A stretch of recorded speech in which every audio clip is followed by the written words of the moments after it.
JNG protest hijack started from 8 सितंबर। नेपाल की capital Kathmandu में हजारों लोगों की भीड़ इकट्ठी हुई थी प्रोटेस्ट करने के। इनमें से ज्यादातर लोग 20 से 25 की एज वाले थे, जिन्हें हम जेएनजी कहते हैं। किसी ने स्कूल की तो किसी ने कॉलेज की यूनिफॉर्म पहनी हुई थी। इस प्रोटेस्ट को हामी नेपाल नामक एक एनजीओ ने ऑर्गेनाइज किया था और प्रोटेस्टर्स काठमांडू के बीच मौजूद थे। एक सिंबॉलिक मॉन्यूमेंट मैथी घर मंडल से पार्लियामेंट की तरफ मार्च कर रहे थे। ये मार्च पूरी तरह से नॉन वायलेंट और पीसफुल था, बट गवर्नमेंट द्वारा पुलिस को तैनात किया जाता है प्रोटेस्टर्स को रोकने के लिए। Then police water cannon, tear gas and rubber bullets use करना स्टार्ट कर दे इन प्रोटेस्टर्स को रोकने के लिए। देखते देखते पुलिस और प्रोटेस्टर्स के बीच क्लैश स्टार्ट हो जाता और कुछ प्रोटेस्टर्स पार्लियामेंट कॉम्प्लेक्स के अंदर घुस जाते। देन पुलिस जो यहाँ करती है उसने सबको शॉक कर दिया। पुलिस प्रोटेस्टर्स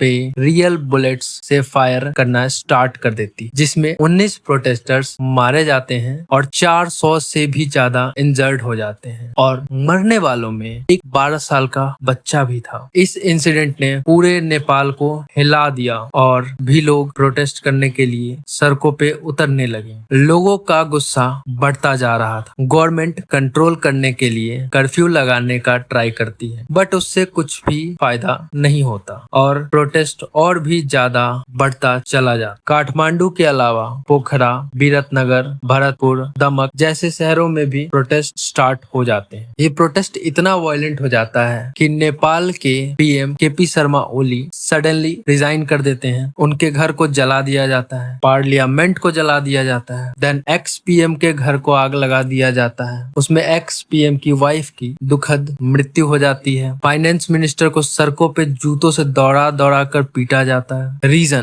प्रोटेस्ट के पीछे सबसे बड़ा reason social media app ban को कहा जा रहा है। बट क्या सिर्फ यही रीजन है? सोशल मीडिया ऐप बैन एक कारण हो सकता है, बट नेपाल में corruption, misgovernance, unemployment, nepotism ministers in power, nepo kids ministers के, ये भी बहुत बड़े कारण हैं इस प्रोटेस्ट के। इन सबको पॉइंट टू पॉइंट डिस्कस करते हैं। First, social media app ban. November 2023 social media apps को ministry of communication and information technology के पास मैंडेटरी रजिस्ट्रेशन कराने और लोकल प्रेजेंस एस्टेब्लिश करने को कहा गया था। नेपाल गवर्नमेंट नवंबर 2023 में नेपाल गवर्नमेंट का कहना था ये hate speech, fake news, fraud and other cyber crimes को रोकने के लिए ये स्टेप लिया गया है। Later on government issued 5 public notices regarding this to social media apps, but only 5 social media platforms have done registration, जिनमें से एक बड़ा नाम टिकटॉक था, बस बाकी सब छोटे मोटे एप्स ही थे। इसी बीच नेपाल के सुप्रीम कोर्ट ने रजिस्ट्रेशन ना कराने वाले एप्स को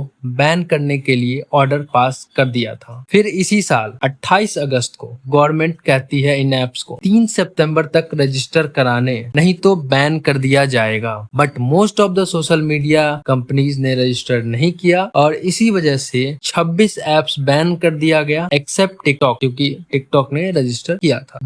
बट प्रोटेस्टर्स का कहना है कि गवर्नमेंट ने ऐसा इन एप्स को कंट्रोल करने और जनता की आवाज दबाने के लिए किया है। सोशल मीडिया पे बहुत सारे वीडियोस वायरल हो रहे थे जिनमें गवर्नमेंट के करप्शन और नेपोटिज्म और नेपो किड्स के लेविश लाइफस्टाइल को एक्सपोज किया जा रहा था। जस्ट इन एप्स के बैन से पहले, मे बी 1-2 महीने पहले से चल रहा हो या 6 महीने पहले से चल रहा हो। असल में नेपाल के यूथ में अनएम्प्लॉयमेंट और इकोनॉमिक इनइक्वालिटी को लेके बहुत ज्यादा गुस्सा है। नेपाल में हर 5 में से 1 यूथ अनएम्प्लॉयड। यहाँ नए जॉब्स बहुत कम क्रिएट हो रहे हैं और लोगों को जॉब्स के लिए बाहर दूसरे कंट्रीज में जाना पड़ रहा है। बहुत सारे नेपालीज तो रशिया यूक्रेन वॉर में फ्रंट पे लड़ने चले गए क्योंकि उन्हें वहाँ अच्छा पैसा मिल रहा है, लगभग 4 से 5 हजार डॉलर पर मंथ, जो कि नेपाली पैसों में होते हैं 5 से 6 लाख। अब इतना पैसा मिले तो जाएगा ही इंसान, क्योंकि यहाँ तो उन्हें एम्प्लॉयमेंट भी नहीं मिल रही। बट एक बात कहना चाहूंगा, जितना भी रीजन नजर आ रहा है ये सब रियल रीजन नहीं, एक्चुअल रीजन पर्दे के पीछे है। अगर कोई समझ सकता है तो बांग्लादेश प्रोटेस्ट और नेपाल प्रोटेस्ट दोनों को बैठ के केस स्टडी करे, समझ में आ जाएगा